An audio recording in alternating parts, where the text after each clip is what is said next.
नेपाल नाम छोटा है, लेकिन इसके पीछे छिपी कहानियां हैरान कर देने वाली हैं। क्या आप जानते हैं कि दुनिया का इकलौता ऐसा देश जहां जिंदा देवी की पूजा होती है, वही देश समय को भी बाकी दुनिया से अलग तरीके से गिनता है? नेपाल को अक्सर सिर्फ पहाड़ों, मंदिरों और ट्रैकिंग तक सीमित कर दिया जाता है, लेकिन सच्चाई इससे कहीं ज्यादा गहरी और रहस्यमयी है। नेपाल जाने से पहले अगर आपने इस देश के छुपे हुए तथ्यों को नहीं जाना, तो शायद आप उसकी आत्मा को समझ ही नहीं पाएंगे। क्या वाकई नेपाल ऐसा देश है जिस पर कभी किसी विदेशी ताकत ने राज नहीं किया? क्या यहाँ की संस्कृति, नियम और जीवन शैली सच में बाकी दुनिया से अलग है? इस वीडियो में हम ऐसे अमेजिंग फैक्ट्स सामने लाने वाले हैं जो आपकी सोच बदल देंगे और आपको बार बार सोचने पर मजबूर कर देंगे। क्या नेपाल सच में उतना सरल है जितना दिखाई देता है? वीडियो अंत तक जरूर देखिए, क्योंकि हर सच एक नया सवाल पैदा करता है।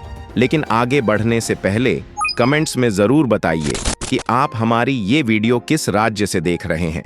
इसी तरह की और रहस्यमयी जानकारी प्राप्त करने के लिए हमारे चैनल ट्रू हिस्ट्री को आज ही सब्सक्राइब करें और बेल आइकॉन को प्रेस करें। नंबर 1, नेपाल का भूगोल अद्वितीय और बेहद विविध है।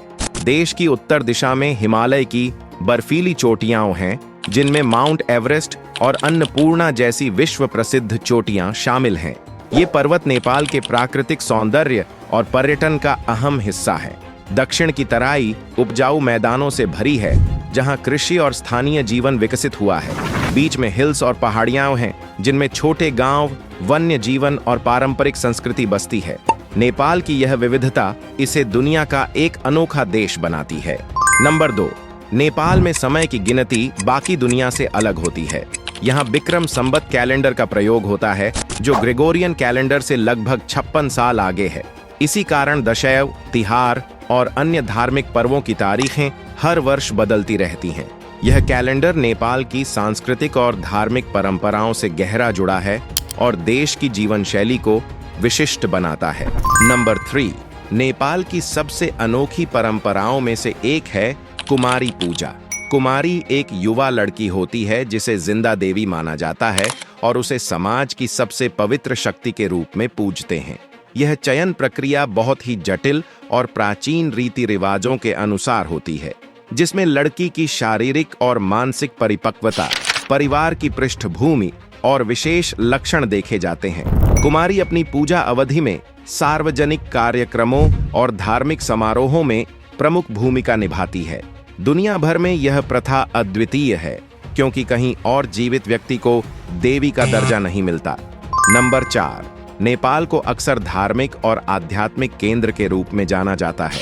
यहाँ कई महत्वपूर्ण मंदिर और पवित्र स्थल हैं, जैसे पशुपतिनाथ, जहाँ भगवान शिव की पूजा होती है, और लुम्बिनी, जो भगवान बुद्ध का जन्म स्थान है। नेपाल में हिंदू और बौद्ध धर्म का मेल स्पष्ट रूप से दिखाई देता है, जिससे धार्मिक सहिष्णुता और विविधता का अनुभव होता है। मंदिरों की वास्तुकला भी बेहद अनोखी है। सुप्रष्टक पगोड़ा शैली से लेकर पुरानी मूर्तियों और जटिल नक्काशी तक, हर मंदिर और धार्मिक स्थल अपने इतिहास, कथाओं और धार्मिक महत्व के कारण पर्यटकों और श्रद्धालुओं के लिए आकर्षण का केंद्र है।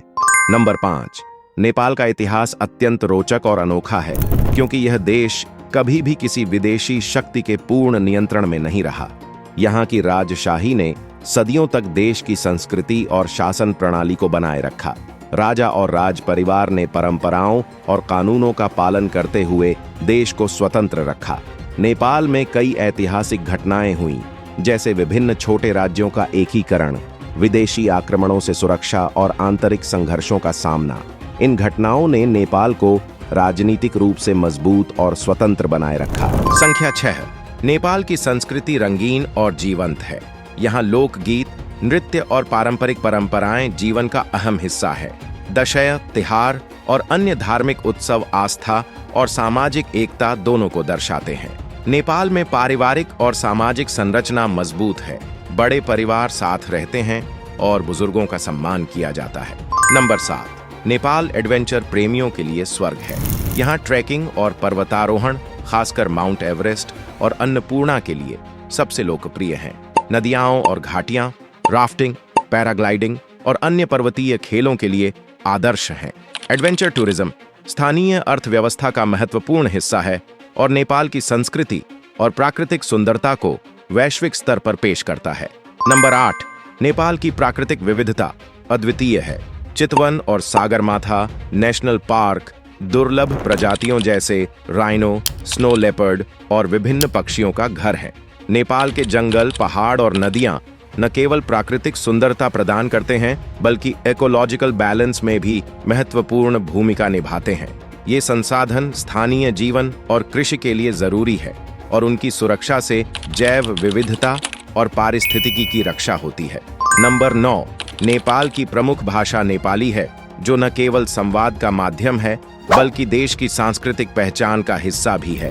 यह भाषा देवनागरी लिपि में लिखी जाती है और इसमें प्राचीन साहित्यिक, धार्मिक और लोक कथाओं का समृद्ध भंडार है।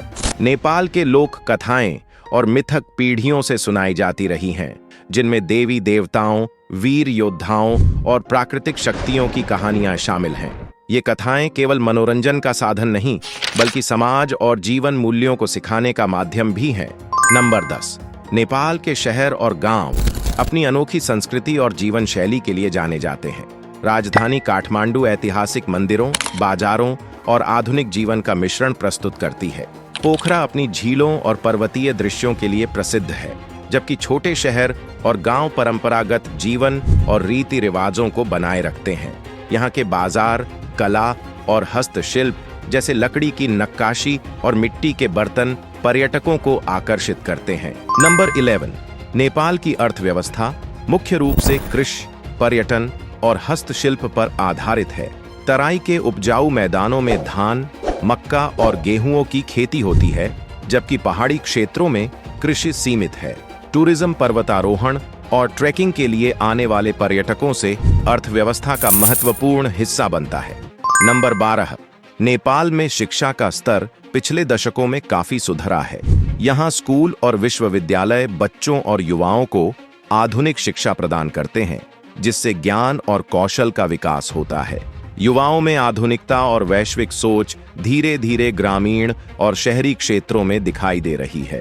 टेक्नोलॉजी और सोशल मीडिया ने युवाओं को दुनिया से जोड़ दिया है और उनके विचार, पेशेवर अवसर और जीवन शैली में बदलाव लाया है। ये बदलाव समाज में नई सोच और नवाचार को बढ़ावा देते हैं, जबकि परंपरागत मूल्य और सांस्कृतिक पहचान को बनाए रखना भी चुनौतीपूर्ण है।